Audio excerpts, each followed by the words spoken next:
sinabi mo, 500 akin ito, ipabayad ko yun dyan. Yan nga po yung hangap nga eh. Ito po yung nakikita pa kung kaninang gaw, kita ko.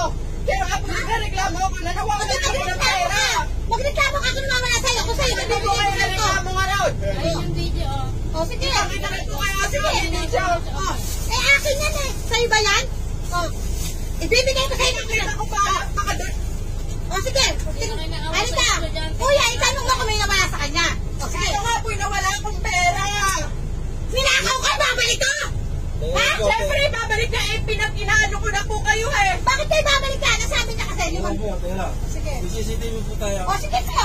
Ang sabi niya kasi sa akin, 500, eh, pantahit ko to sa'yo. Wala ako sinabi 500. Sinabi ko nawawalan po ako ng pera. Kulang po to. O, sige. Kung nawawalan ka, baka bigyan pa kita. O.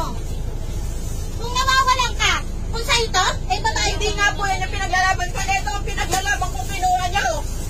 Nilagay niyo kung dapat ko kanina pinagkakalat ako. Tingnan mo dyan. Mula ka sa'yo nawawala, eh. Kala mo yung 500. Tingnan mo. Nagreklamo na nga ako sa inyo. Ate ka ako kaayos. Dapat sasabi ko sa inyo nawawala po ako ng pera. O, yata pala.